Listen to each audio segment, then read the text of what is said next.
Good afternoon, friends, and welcome to my Wednesday reflection. Sorry, I just ran out of words yesterday. Nothing more to say or speak. But today's different. First, I want to start on a personal note. Today is my grandson Campbell's 5th birthday. This incredible kid is absolutely amazing to me. When he comes to visit, he makes sure that he gets into the backyard and wants to help Granny with the gardening.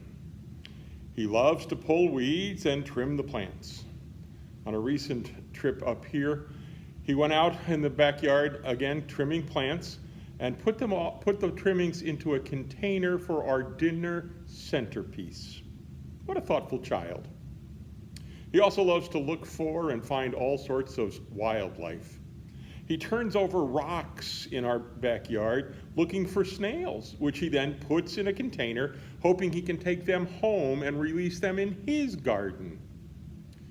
On walks, his eyes are always scouring the trail and the side edges, looking for more wildlife, bugs usually.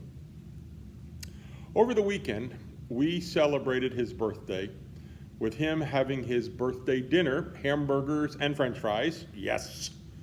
Bryn had made a marble bug cake.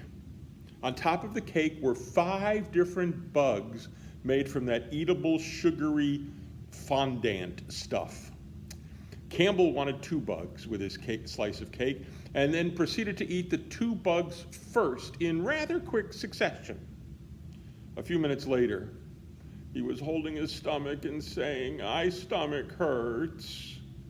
In fact, his stomach was in such great pain that he didn't even eat the cake slice, which he'd been talking about nonstop most of the afternoon. I learned from Bryn that this is a recurring situation.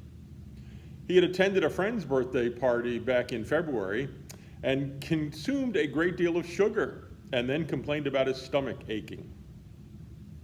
Seems that stuff just sits in the pit of his stomach for hours. Campbell loves the sugary things, but they don't love him back. Ah, the things we love, and the things that don't love us in return. Campbell is wonderful in that he can eat almost anything that he wants to. It's great. I've watched him eat hamburgers, obviously, avocados, salads, fish, gyros, sushi, and burritos. Healthy food alongside some of that questionable stuff, the avocados. But it's that sugar that does him in, and he wants it so bad. Things we want so bad and may not always be good for us. Since last Friday, when President Trump mandated that churches should be reopened now, there's been a lot of chatter going on about this issue. Those of you that follow me on these devotions know that I spoke strongly about Shepherd of the Hills not opening soon. I bid on the bait the president tossed out. And then I did something unusual, for me at least, over the weekend. I didn't turn the TV on until Monday afternoon. This also gave me an opportunity to breathe and collect my thoughts in a different way. That doesn't mean I'm now going to say that we should open up Shepherd of the Hills for in-person worship very soon. Our task force will be meeting for the first time tomorrow evening, and we will, I'm sure, be taking deliberate and informed steps as we move forward. But my time of silent reflection reminded me that Shepherd of the Hills, like all the other houses of worship, have not been closed since mid-March. Facilities have been unused or underused since we went into the shelter-at-home lifestyle. But the church has not been closed. The church has been active all along. This may be the first time that some of you have thought about this, and in fact, it may be indeed the first time some of you have heard these words. But the church is never the building. The church is indeed the people, and we have not been closed. We have continued to minister and be the church. And I'm not talking about just the staff here. I'm talking about all of us who are members and who worship here at Shepherd of the Hills. You see, our partnership with Epiphany Episcopal and the Feeding of the Hungry program has been ongoing. Our partnership with Opportunity House, Mount Cross, Lutheran Social Services, the Reverend Janelle Neubauer, our missionary in Rwanda, the Sierra Pacific Synod, and Fisher House continues, even though we've not been in the same house of worship these last 10 weeks. No, the church never closes. Those who are pushing for an in-person worship again, I believe, have a different agenda. It was through one of those God moments at the end of last week that I had a conversation with a pastor who was very anxious for his church to resume gathered worship. When I asked him why, he gave me two reasons. And the first sounded like a soundbite that he had heard and or been told to offer from somewhere else. He said, worshiping via the computer is like watching a campfire on TV. I'm not exactly sure what that means, even after he tried to explain it to me. Although he did comment that the Yule log on TV at Christmas Eve was something that he and his family enjoyed having on as they opened presents. Campfires and Yule logs on TV are somehow rather different. It was the second reason that caused me to see his other agenda item. He said that the tithes to the congregation had dried up, and they were using up all of their reserves and dipping into reserves they shouldn't be using. In crass terms, I thought, so it really is all about the money. When he asked me if I was anxious for worship to resume, I had a different response. I told him we've been worshiping all along. We've certainly made changes in the way we worship.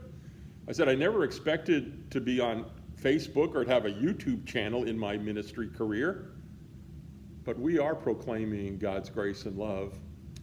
And now we're reaching even more people on a Sunday morning than we had in January and February.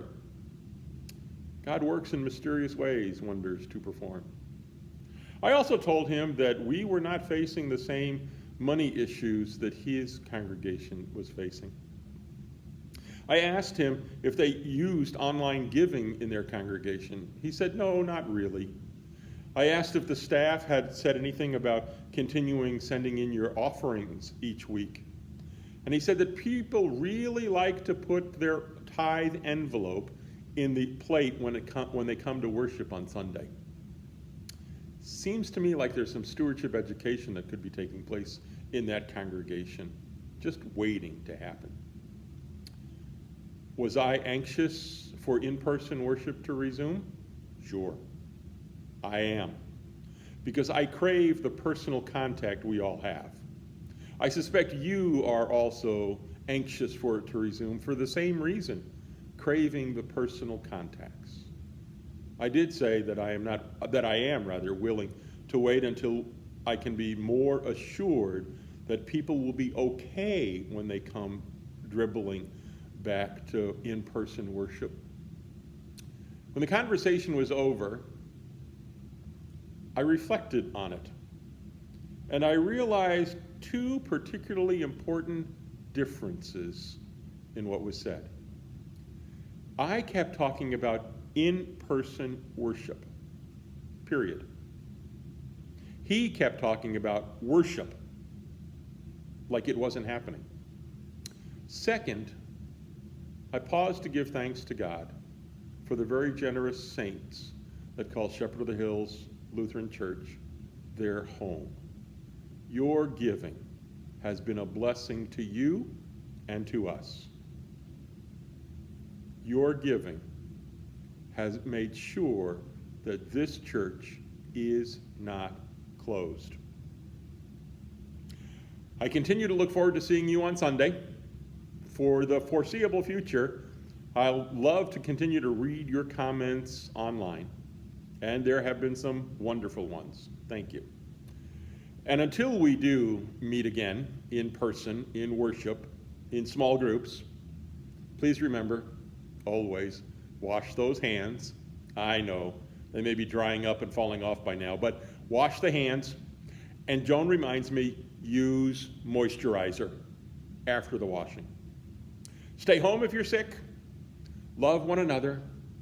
Continue to practice that important social distancing we're working on.